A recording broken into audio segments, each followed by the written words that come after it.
ये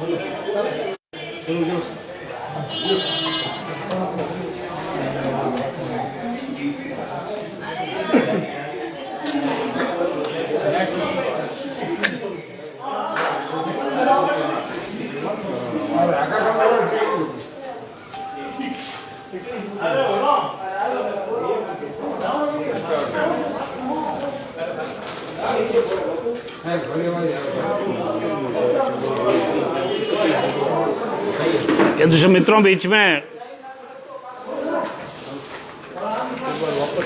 ये दूसरे राजस्थान सरकार की शायद ऐसा बिजली संबंधी कोई समस्या से मेरा ऐसा नेटवर्क से शायद रुका है, इसलिए खेद है कि आपके बीच में ये दूसरे मेरी बात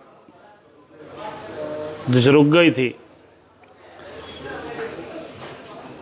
अभी आपके साथ में जितनी तमाम बातें मैंने शेयर की है, इन सभी बातों के ये साथ साथ में एक बात जो बहुत महत्वपूर्ण बतानी चाहिए थी, उस चीज़ को भी मैं बता देता हूं आपको। जब मैंने कॉलेज आपका महाविद्यालय ओसिया के अंदर लिया,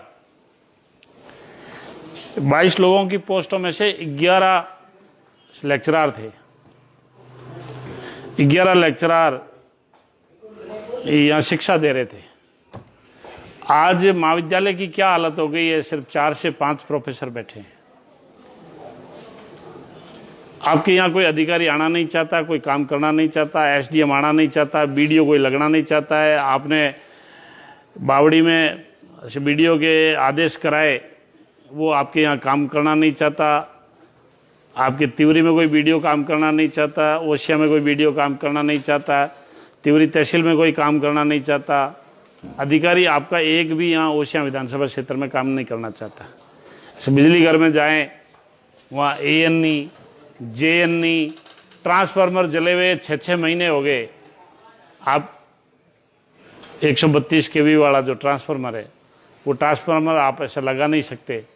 सिर्फ और सिर्फ ऐसा सत्ता का आप कैसे दुरुपयोग कर सकते हैं, एक ऐसा टूल की तरह वो आप उपयोग कर रहे हैं, और उसमें शायद मैं समझ रहा हूँ आपने महारत हासिल कर रखी है। आपका अनुभव है काफ़ी, ये अनुभव आपका काम आ रहा है। मैं फिर से एक बार ये बात कहना चाहता हूँ, हम पीड़ित परिवार के साथ हैं। किसी भी प्रकार का, चाहे मेरा भाई भी उसमें क्यों नहीं दोषी हो, उसको न्याय के मुताबिक, कानून के मुताबिक उसको न्याय मिलेगा। लेकिन बिना पुलिस की जांच के उस लड़की ने ट्रेन के आगे आकर आत्महत्या की है। अब उसके पीछे क्या कारण है, जब तक जांच नहीं हो जाए तब तक हम बोलते किसी को ये बोल दे कि हम उसको फांसी लगा दे, ये लगा दे। ये मैं समझता हूं कि जिनको भारत के कानून की व्यवस्था में विश्वास नहीं हो, शायद आपके राष्ट्रीय राजनेता राहुल गांधी को भारत के कानून में विश्वास नहीं है। हम भारत के कानून के अंदर विश्वास रखते हैं, और मैं सभी कार्यकर्ताओं को एक बार फिर से पूरे विश्वास के साथ कहना चाहता हूं कि मैं पीड़ित परिवार के साथ में हूं। और इस पीड़ित परिवार की जब भी उन्होंने चाहे मेरे पे आरोप लगाया हो, लेकिन मुझे ऐसा लगता है कि ये दबाव के अंदर राजनीतिक फायदा लेने के लिए, राजनीतिक रोटियां सेकने के लिए इस प्रकार के कृत्य कर रहे हैं। इन चीज़ों का विधायक महोदय जी आपको तो कोई फायदा नहीं होगा, लेकिन एक बात मैं विश्वास के साथ कह सकता हूं कि जिस पीड़ित परिवार के साथ में ये घटना हुई है, उसको मैं अपनी पूरी ताकत के साथ, पूरी सामर्थ्यता के साथ में उस परिवार की मैं मदद करूंगा। आप तो मदद करेंगे कि नहीं करेंगे, ये बहुत सारी ओसिया की जनता जानती है। राजीव गांधी कृषक साथी योजना के अंदर और डिस्कॉम से मैंने कितने लोगों के जो घटनाक्रम हुए, उसमें ओसिया की जनता के लिए मैंने क्या किया, ये सब ओशिया की जनता को पता है। इसलिए मेरा सभी कार्यकर्ताओं से नम्र निवेदन रहेगा कि जिस प्रकार से ये कांग्रेस पार्टी मेरी छवि खराब करने के लिए काम कर रही है, इनकी बातों में नहीं आए। और रासवाल इस मुकदमे का पुलिस इन्वेस्टिगेशन कर रही है। एक जिस खेमाराम के बेटे के देवाराम के ऊपर जो शक था वो पुलिस के सामने जाके पेश हो गया है। आज ही SC/ST सेल में जाकर वो सामने जाके पेश हुआ है। और उस ऐसा लड़के का पिताजी भी, वो भी वहाँ सामने जाके पुलिस के अनुसंधान में वो सहयोग करेगा। और यदि वो दोषी है तो उसको सज़ा मिलनी चाहिए। लेकिन इसके साथ में ये भी एक चीज़ कहूँगा कि यदि कोई निर्दोष है तो उसको सज़ा नहीं मिलनी चाहिए। दोषी है तो उसको 100 में से 100% सज़ा मिलनी चाहिए। और यदि कोई निर्दोष है, ये जांच का विषय है। जैसे पुलिस में अनुसंधान करेगी, अनुसंधान के बाद में पुलिस, और मुझे ऐसा पुलिस अधिकारियों के ऊपर इतना तो भरोसा है कि इस प्रकरण के अंदर वो सही न्याय करेंगे। आप तो सत्ता में हैं, आपकी सरकार है। ऐसा तो नहीं कि कहीं आपको ये भी शक हो जाए कि कोई, जैसे बैराराम जी, आपके इस ऐसा सरकार के अंदर कोई मैं सत्ता का दुरुपयोग कर लूँ, क्योंकि आप कैसे भी लांछन लगा सकते हो, ये आपकी प्रवृत्ति है। इन लाशों के ऊपर राजनीति करना छोड़ दो। जनता जान चुकी है शामड़ाऊ प्रकरण को। जनता को सब पता है कि आपने वहां पर भी लाश के ऊपर राजनीति की थी। बहुत सारे लोगों के घर बर्बाद हो गए, आज भी मुकदमे चल रहे हैं। उन मुकदमों से निपटना बहुत मुश्किल हो गया लोगों को। इसलिए जनता की अच्छी सेवा करें। मैं फिर एक बार मैं पीड़ित परिवार के प्रति मैं अपनी संवेदना प्रकट करता हूं। मैं पीड़ित परिवार के साथ में हूं और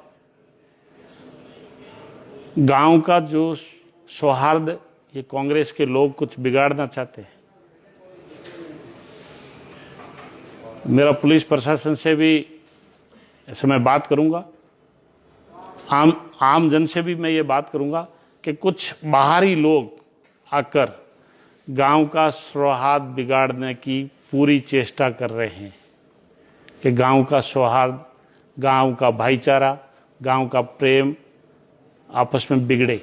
क्यों कांग्रेस ने यही किया आज दिन तक हिंदू मुस्लिम को ये लड़ाने का, एक तरफा तुष्टीकरण करने की नीति, ये कांग्रेस के एजेंडे में है। इसलिए मेरा निवेदन यही है कि आप अपना गुस्सा ओशिया की जनता पे नहीं निकालें। आपको मंत्री नहीं बनाया तो अशोक गहलोत से जाके बात करो कि आपको मंत्री क्यों नहीं बनाया। आपके एक जगह तो धमकी चल गई आपकी, लेकिन हर जगह आपकी धमकियां नहीं चलेगी। आप ओशिया की जनता पे क्यों गुस्सा निकाल रहे हो? आपको करना हो तो विकास के काम करो। मेरे से कंपटीशन करना हो तो विकास के कामों के अंदर करके देखो। बिजली, पानी, सड़क, शिक्षा जो मैंने 5 सालों के अंदर करके दिया है, न भूतों ने भविष्यति। आपकी तो 3 पीढ़ियां राजनीति में थी। मैं आपसे एक चीज का आज ऐसा सवाल करना चाहता हूं, आज दिन तक जब आपकी 3 पीढ़ियां ओशिया के अंदर राजनीति में थी, आज दिन तक यहाँ महाविद्यालय क्यों नहीं किया? आज दिन तक ओशिया में मंडी स्थापित क्यों नहीं की? आज दिन तक आपने केंद्रीय विद्यालय क्यों नहीं किया? ऐसा ओशिया का कौन सा माइलस्टोन का काम आपके परिवार ने 3 पीढ़ियों में आपने करके दिया है? और अब रोजाना हमारे सबके आदरणीय परसाराम जी साहब के नाम पे वोट नहीं मिलेंगे। 5 साल आपके अब पूरे होने वाले हैं। आपको कुछ करके देना पड़ेगा ओशिया की जनता को, तभी ओशिया की जनता आपको वोट देगी। आपको मौका दिया है, आपकी योग्यता पे आप ये चुनाव नहीं जीते, आपके दादाजी के नाम पे चुनाव जीत गए। ऐसे अच्छे हथकंडे छोड़ दो। ईंट का जवाब पत्थर से देना आता मेरे को। मेरे सभी कार्यकर्ताओं से एक चीज का मैं हाथ जोड़ के नम्र निवेदन करूंगा, अपने को धैर्य रखना है। भारत के कानून के ऊपर हमें पूरा भरोसा है और हर चीज का मैं जवाब दूंगा। अब मेरे पे हाथ डाला इन्होंने, आज दिन तक मैंने 2013 से 18 तक मैंने कभी कांग्रेस बीजेपी नहीं किया, कभी इनके ऊपर व्यक्तिगत पारिवारिक कभी भी मैंने इनके ऊपर कमेंट नहीं किया। कभी मैंने अच्छी बात नहीं की, कभी मैंने हल्की बात नहीं की, लेकिन मेरे को अब छेड़ा है, मेरे खुद के ऊपर मुकदमा किया है बोलचे विधायक ने। तो अब मैं सबूतों के साथ आपके भी कारनामों को उजागर करूंगा। अगले जब कारनामों का उजागर करूंगा उससे पहले मैं मेरे फेसबुक मीडिया पे अपने कार्यकर्ताओं को सूचना दे दूंगा। उसके लिए आपको 45, 50 दिन, 60 दिन वेट करना पड़ेगा। ऐसा सारा मेरे पास में वो एविडेंस पूरे इकट्ठे किए हुए। मैं समझ रहा हूँ कि ऐसा राइट समय पर आप लोगों को वो चीज़ की जानकारी दूँ। आप लोग सभी मेरे साथ में फेसबुक पे जुड़े, उसके लिए बहुत बहुत धन्यवाद। और मैं कल अपने जोधपुर के पुलिस कमिश्नर साहब से मिलकर इस प्रकरण के बारे में पूरी जानकारी और हमने हमारा पक्ष रखा, डीसीपी साहब के सामने रखा, एसीपी साहब के सामने रखा, ये तमाम बातें। लेकिन ये सभी कार्यकर्ताओं को एक चीज़ ये सोचनी चाहिए कि जिस प्रकार से आप एफआईआर पढ़ो, उस एफआईआर के अंदर जब आप एक तरफ तो ये कह रहे हैं कि भाई ऐसे 20 अप्रैल को ऐसा ऐसा घटनाक्रम हुआ है, और फिर 11 तारीख को ये बच्ची का ऐसे ट्रेन के आगे आकर ऐसे जिस प्रकार का ये घटनाक्रम हुआ है, फिर 7 दिनों के बाद में आप ऐसे जिस प्रकार की एफआईआर दर्ज करवा रहे, ये सब आम जनता सब जानती है क्या है क्या नहीं है। पुलिस को जांच करने दो, हम पीड़ित परिवार के साथ हैं, साथ रहेंगे, उनको हम हर तरफ से, हमारी तरफ से जो मदद चाहिएगी वो मदद करेंगे।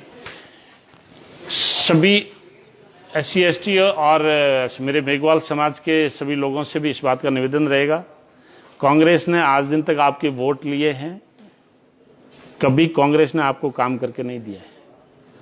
काम तो बहराराम सियोड़ ही करेगा। इसलिए इन जो बहकाने वाले नेता और भड़काने वाले नेताओं के आप चक्कर में मत आना। आपका भाई, आपका बेटा हमेशा आपके साथ है और आपके साथ खड़ा रहेगा।